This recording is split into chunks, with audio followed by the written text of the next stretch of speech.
Maya and Shabu, only on Life with It. Journey through ബുക്സിൽ അങ്ങനെ ഇന്ന് ഷാബു നമ്മളെ കൊണ്ടുപോകുന്നു സംഗീതാത്മകമായ ഒരു ലോകത്തേക്ക്. തീർച്ചയായിട്ടും അങ്ങനെ ഒരു പുസ്തകത്തിലേക്കാണ് നമ്മൾ പോകുന്നത്. നമ്മളിതിനു മുമ്പ് ഈ ചലച്ചിത്ര ഗാനങ്ങളെ കുറിച്ച് അതിന്റെ നിരൂപണങ്ങളെ കുറിച്ചൊക്കെ നമ്മൾ പല പുസ്തകങ്ങളും പറഞ്ഞിട്ടുണ്ട്. പക്ഷെ ഇത് ആദ്യമായിട്ടാണ് ഈ ഖവാലിയെ കുറിച്ച് പറയുന്നത്. ഒരുപക്ഷെ നമ്മൾ ഈ ലൈവ് പോകുന്നതിന് മുമ്പ് ഞാൻ മായോട് പറഞ്ഞതുപോലെ ഖവാലി കേൾക്കാൻ നമുക്കൊക്കെ ഇഷ്ടമാണ്, ഗസൽ കേൾക്കാൻ ഇഷ്ടമാണ്. എനിക്ക് തോന്നുന്നു ഇതിപ്പോ നമ്മൾക്ക് എല്ലാവർക്കും ഈ ഖവാലി എന്ന് പറയുന്ന ഒരു ജോണർ ഓഫ് മ്യൂസിക്കിലേക്ക് കുറെ കൂടെ നമുക്ക് ക്ലോസർ ടു ഹാർട്ട് ആയത് AR റഹ്മാന്റെ ഖ്വാജ മേരെ ഖ്വാജ എന്നുള്ള പാട്ടിലൂടെയാണ്. അപ്പൊ അതിലൂടെ എല്ലാ ഇന്ത്യൻസിലേക്കും ആ ഒരു പാട്ട്, ആ ഒരു ജോണർ ചെന്നു എന്നുള്ളതാണ് ഉറപ്പായിട്ടും. പക്ഷേ ഈ നസ്രത്ത് ഫത്തേഹ് അലി ഖാനെയൊക്കെ നുസ്രത്ത് ഫത്തേഹ് അലി ഖാൻ അദ്ദേഹത്തിന്റെ പാട്ടുകൾ ഇഷ്ടംപോലെ ഉണ്ടായിട്ടുണ്ട്. ഞാൻ പറഞ്ഞാൽ അതൊക്കെ കേട്ട് ഈ ഖവാലി അത്രത്തോളം ആരാധിക്കുന്ന ആൾക്കാർ പെട്ടെന്ന് മായ പറഞ്ഞു കേൾക്കുമ്പോഴത്തേക്ക് മായ വേണ്ട വേണ്ട, ഞങ്ങൾ അതിനു മുമ്പേ വലിയ ആരാധകരായി. അല്ല തീർച്ചയായിട്ടും. പക്ഷേ ജനകീയമാകുന്നത് എപ്പോഴും ബോളിവുഡ് സിനിമകളിലേക്ക് വരുമ്പോഴാണല്ലോ ജനകീയമാകുന്നത്. ഉറപ്പായിട്ടും. അല്ല മാത്രമല്ല കുറെ കൂടി റീച്ച് എത്തിയത്. പക്ഷെ അപ്പോഴും അതിനകത്തുള്ള ഒരു പ്രശ്നം എന്താണെന്ന് വെച്ച് കഴിഞ്ഞാല് ആ പാട്ട് എന്താണ് എന്ന് മനസ്സിലാക്കാതെ നമ്മൾ അതിന്റെ ഒരു മ്യൂസിക് കൊണ്ടും അതിന്റെ ഒരു കുറച്ചൊരു ബഹളം കൊണ്ടുമൊക്കെ നമ്മൾ അതിലേക്ക് അട്രാക്ട് ചെയ്യപ്പെടുന്നവരാണ്. ഖവാലിയുടെ ഒരു പ്രശ്നം അത് തന്നെയാണ്. പ്രത്യേകിച്ച് നമ്മളെ പോലെ മലയാളികൾക്ക് ഈ ഭാഷ വലിയൊരു പ്രശ്നമാണ്. ഖവാലി കൂടുതൽ റൊമാൻറ്റിസൈസ് ചെയ്തിരിക്കുന്ന ഒരു ജോണർ ഓഫ് മ്യൂസിക് ആണോ? അങ്ങനെയല്ല, ആ ഇഷ്ക് തന്നെയാണ്. പക്ഷെ ഇഷ്ക് എന്താണെന്ന് അറിയുമ്പോഴാണ് അയ്യോ ഇതാണല്ലേ ഖവാലി പറയുന്നത് എന്നുള്ളത്. കുറച്ചുകൂടി ഒരു സ്പിരിച്വൽ ആണത്. അതിനകത്ത് പ്രണയം തന്നെയാണ്. പക്ഷെ ആ പ്രണയം ഒരു ആണിനോടോ പെണ്ണിനോടോ തോന്നുന്നതല്ല, സകല ചരാചരങ്ങളോടും, മലയോട് തോന്നുന്നത്, പുഴയോട് തോന്നുന്നത്, കിളികളോട് തോന്നുന്നത്, ഒടുവിൽ എത്തിച്ചേരുന്നത് ദൈവത്തിലേക്കായിരിക്കും.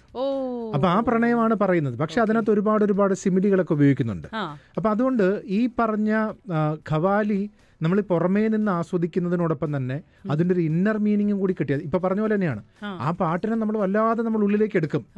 പക്ഷെ അത് അർത്ഥം അറിയാതെയാണ്. ഇനി അർത്ഥം അറിഞ്ഞിട്ടാണെങ്കിൽ അത് എത്രമാത്രമായിരിക്കും എന്നുള്ളതാണ്. അപ്പോൾ അങ്ങനെ ഖവാലിയെ കുറിച്ചിട്ടുള്ള ഞാൻ പലപ്പോഴും നോക്കിയിട്ടുണ്ട്. ഈ ഗസലുകളെ കുറിച്ചിട്ടുള്ള, പ്രത്യേകിച്ച് നമുക്ക് ഈ ഉറുദുവും ഹിന്ദിയൊന്നും അത്ര വലിയ വശമില്ലാത്തത് കൊണ്ട് പലതിന്റെ മീനിങ് അറിയാൻ വേണ്ടി അതിന്റെ ഒരു ഇംഗ്ലീഷ് ട്രാൻസ്ലേഷനോ മലയാളമോ കിട്ടുമെന്ന് വേണ്ടി നോക്കും.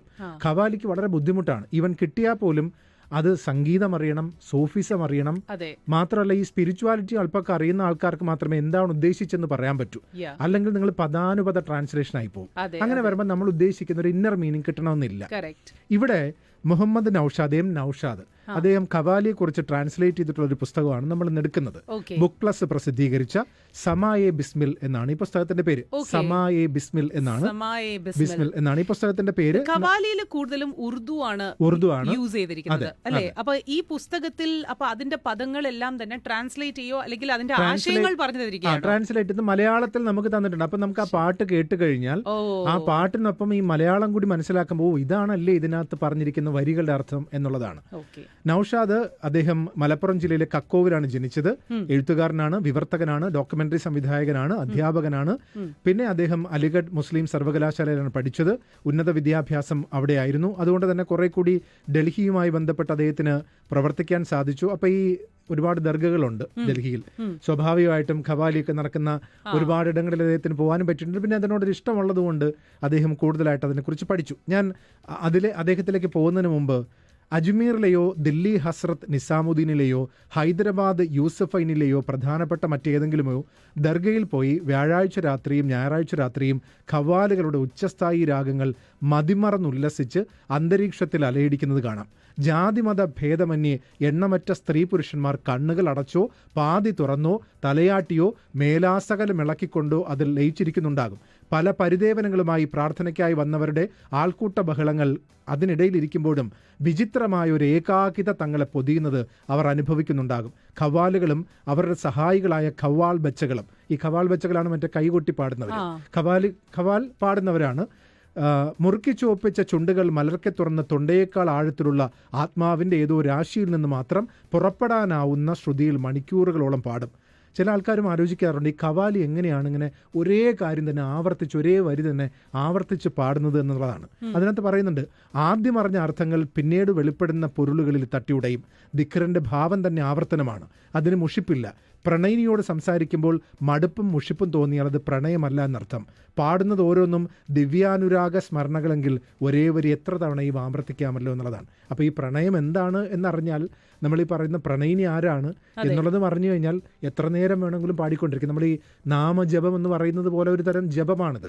ആവർത്തിച്ച് അവനിലേക്ക് ലയിക്കുവാനുള്ള ഒരു പ്രാർത്ഥനയാണ്. നമുക്ക് നൗഷാദിനോട് തന്നെ ചോദിക്കാം, ഈ ഖവാലി ട്രാൻസ്ലേഷൻ അത്ര എളുപ്പമായിരുന്നു എന്നുള്ളത് അറിയേണ്ടതുണ്ടല്ലോ. ശരി, ഭയങ്കര ഡീപ്പായിട്ടുള്ള ഒരു പേർഷ്യൻ സ്വാധീനമുള്ള ഉറുദു അറിയില്ല, മനസ്സിലാക്കിയെടുക്കാൻ ബുദ്ധിമുട്ടാണ്. പക്ഷെ സാധാരണഗതിയിലുള്ള ഗസലുകളും കവാലികളും ഒക്കെ, സാധാരണ കവാലികളൊക്കെ മനസ്സിലാവും. ഉറുദു അറിയാത്ത സുഹൃത്തുക്കൾക്ക് വേണ്ടിയിട്ട് അവരിങ്ങനെ പലരും ഫ്രണ്ട്സ് ഒക്കെ ചോദിക്കും, അവർക്ക് ഈ മെഹദി ഹസനെ ഒക്കെ കേൾക്കുമ്പോൾ ഭയങ്കര ഇമോഷണൽ ആയിട്ട് ഫീൽ ചെയ്തിട്ട് ഇതിന്റെ അർത്ഥം ഒന്ന് പറഞ്ഞിരുന്നു. അപ്പൊ അങ്ങനെ അവർക്ക് പറഞ്ഞു കൊടുക്കാൻ വേണ്ടിയിട്ട് ട്രാൻസ്ലേറ്റ് ചെയ്ത് തുടങ്ങിയതാണ്. അപ്പൊ അങ്ങനെ ഏതായാലും ട്രാൻസ്ലേറ്റ് ചെയ്യുന്നതല്ലേ എന്ന് എഴുതിയിട്ട് ഞാൻ ബ്ലോഗിലിടും.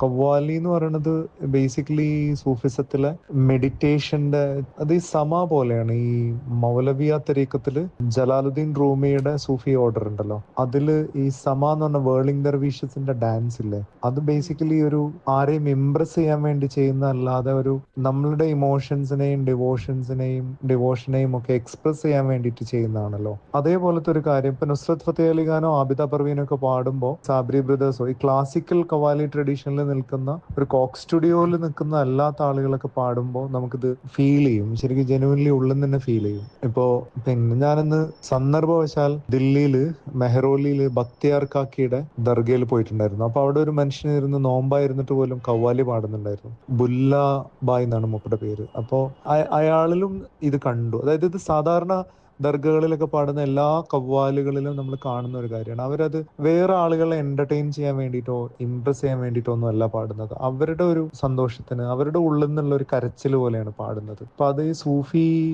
ട്രഡീഷനിൽ അതെപ്പോഴും ഉണ്ട്. ഒരു മെഡിറ്റേഷന്റെ, ഒരു ഡെഡിക്കേഷന്റെ, ഒരു വിലയനത്തിന്റെ ഒരു സംഭവം. അപ്പോൾ അത് out of love for one self and out of unconditional love for others and the divinity എന്നുള്ള രൂപത്തിലാണ് അത് സംഭവിക്കുക. അത് ഖവാലികളിൽ ഉണ്ട്. പാടി പറയുന്ന ഒരു സംഭവമാണ്. അതായത് ദൈവത്തോടുള്ള അനുരാഗം നമുക്ക് തീർക്കാൻ പറ്റുക മനുഷ്യനോട് അനുരാഗം കാണിച്ചിട്ടാണ്, അല്ലെങ്കിൽ ജീവജാലങ്ങളോടും മലകളോടും കുന്നുകളോടും പ്രാണികളോടും എല്ലാത്തിനോടും അനുരാഗം കാണിച്ചിട്ടാണ്. അപ്പൊ അങ്ങനെ ഒരു അൺകണ്ടീഷണൽ ലവിലേക്ക് മനുഷ്യനെ എത്തിക്കുന്ന മെറ്റഫർ കൊണ്ടുള്ള കളിയാണ് ഈ സൂഫി ലിറ്ററേച്ചർ മൊത്തം അതാണ്. സൂഫി മ്യൂസിക്കും സൂഫി പോയട്രിയും മൊത്തം അതാണ്. ഖവാലിയിലും അതുണ്ട്. ഉദാഹരണത്തിന് പ്രണയം അല്ലെങ്കിൽ വൈന്, ഗുരുക്കന്മാരെ പ്രീതിപ്പെടുത്തുകയും അവരിൽ ലയിച്ചു ചേരുകയും ചെയ്യുന്നത്, പ്രവാചക അപദാനങ്ങള്, ദൈവത്തോടുള്ള കലഹിക്കല്, ഇങ്ങനത്തെ കാര്യങ്ങളൊക്കെ നമുക്ക് ഇതിൻ്റെ അകത്ത് കാണാൻ പറ്റും. ദൈവത്തിനോടുള്ളൊരു സംസാരം, ഒരു കമ്മ്യൂണിക്കേഷൻ ആണ്, കോൺവെർസേഷൻ പോലെയാണ് അല്ലേ? ഖവ എന്ന് പറഞ്ഞാൽ തന്നെ പറയുക എന്നാണ്. പറഞ്ഞു പാടുക എന്ന് അദ്ദേഹം തന്നെ കൃത്യമായി പറഞ്ഞിട്ടുണ്ട്. ഇപ്പൊ ഇവിടെ തന്നെ പറയുന്നുണ്ട്, പറയുക എന്നർത്ഥമുള്ള ഖാലയിൽ നിന്നാണ് ഖൗൽ, ഖവല എന്നിങ്ങനെ രൂപമാറ്റം സംഭവിച്ച് ഖവാലിയാകുന്നത്. പാടുന്നതിനേക്കാൾ പറയുന്ന പാരമ്പര്യം ഖവാലിയിൽ ശ്രവ്യമാകുന്നതിന്റെ കാരണം അതിന്റെ പദോൽപത്തിയോളം പഴക്കം ചെന്നതാണ്. അതായത് ഇവിടെ പരിഗണിക്കപ്പെടേണ്ട പ്രധാനപ്പെട്ട കാര്യമുണ്ട്. എഴുതി വെച്ച മനുഷ്യരുണ്ടല്ലോ, അവരിത് പറഞ്ഞതാണ്. അവർ പറഞ്ഞത് പിന്നീട് ഇങ്ങനെ പാടിപ്പാടി വരുമ്പോൾ ആ സദസ്സിനനുസരിച്ചുകൊണ്ട് ഇത് മാറിക്കൊണ്ടേയിരിക്കും. ചിലപ്പോൾ നമ്മൾ മുമ്പ് കേട്ടൊരു ഖവാലി ചിലപ്പോൾ ഒരു 3 മിനിറ്റ് കൊണ്ട് അവസാനിക്കുകയായിരിക്കും. പക്ഷെ ചിലപ്പോൾ ഒരു 13 മിനിറ്റ് അവസാനിക്കാത്തതും അതേ സാധനം. കാരണം ആ വരി ആ പാടുന്നൊരു മനുഷ്യനെ സംബന്ധിച്ച് പറഞ്ഞു പാടി ഇരിക്കുന്ന ആൾക്കാരും ആ ഒരു അവസ്ഥയിലെത്തുമ്പോൾ അങ്ങ് ദീർഘിച്ചേക്കാം.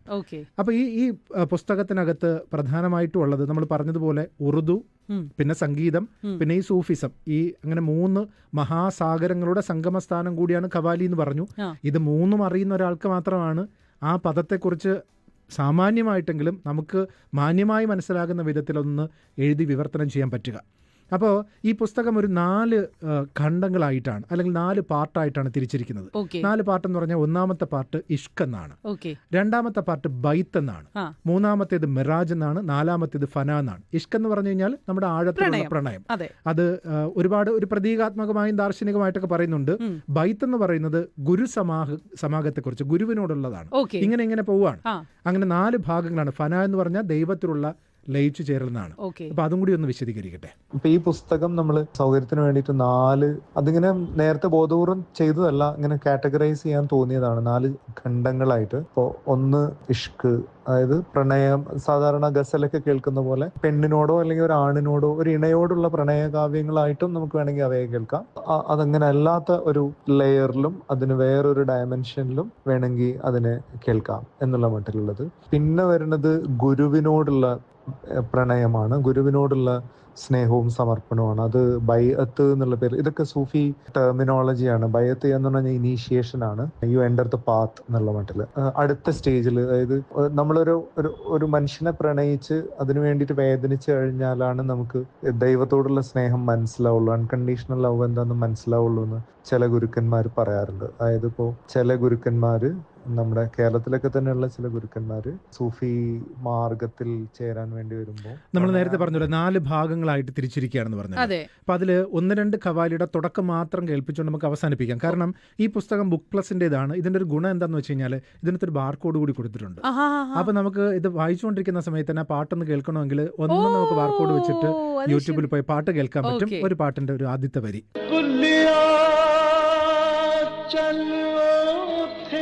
ਚੱਲੀਏ ਜਿੱਥੇ ਸਾਰੇ ਅਕਲ ਦੇ ਅੰਨੇ ਨਾ ਕੋਈ ਸਾਡੀ ਜ਼ਾਤ ਪਛਾਣੇ ਤੇ ਨਾ ਕੋਈ ਸਾਨੂੰ ਮੰਨੇ. മുജെ ആസ്മാനെ വാല എന്ന് പറഞ്ഞ ആസിസ് മിയാന്റെ ഒരു ഖവാലിയുണ്ട്. അത് ജീവിത ശിക്ഷയുടെ യാതന എന്ന് പറഞ്ഞിട്ട് അതിന്റെ ഒരു വിവർത്തനം എങ്ങനെയാണ്: ഈ ലോകത്തെ മനുഷ്യർ വിചിത്രർ, മനുഷ്യർ യുക്തിയുടെ കാഠിന്യം മനുഷ്യരെ ഇല്ലാതാക്കുന്നു, പ്രേമത്തിന്റെ ദീനം മനുഷ്യരെ ഇല്ലാതാക്കുന്നു, അവനവൻ കാരണം ആരും മരിച്ചു പോകുന്നില്ല മറ്റാരെങ്കിലും കൊന്നിട്ടല്ലാതെ. ആളുകൾ പറയുന്നു, നോക്കൂ, പർവ്വതത്തിൽ നിന്ന് ഒഴുകി വരുന്ന അരുവികൾ എത്തേണ്ടിടം ഏതെന്നറിയാതെ അലയുന്നുവെന്ന്, രാവും പകലും കാറ്റുവീശുന്നത് സ്വന്തം പ്രണയിനി ദൂരെ എങ്ങോ ഉള്ളവർക്ക് വേണ്ടി എന്നിങ്ങനെ മനോഹരമായ വിവർത്തനത്തിലൂടെ നമുക്കത് ആസ്വദിച്ചു കൊണ്ട് പോകാൻ കഴിയുന്ന തരത്തിലാണ് ഖവാലിയുടെ ഒരുപക്ഷെ എനിക്ക് തോന്നുന്നു മലയാളത്തിലെ മനോഹരമായ വിവർത്തനങ്ങളിൽ നിന്നാണ് നൗഷാദ് ചെയ്തിട്ടുള്ളത്, ബുക്ക് പ്ലസ് പ്രസിദ്ധീകരിച്ചിട്ടുള്ളത്.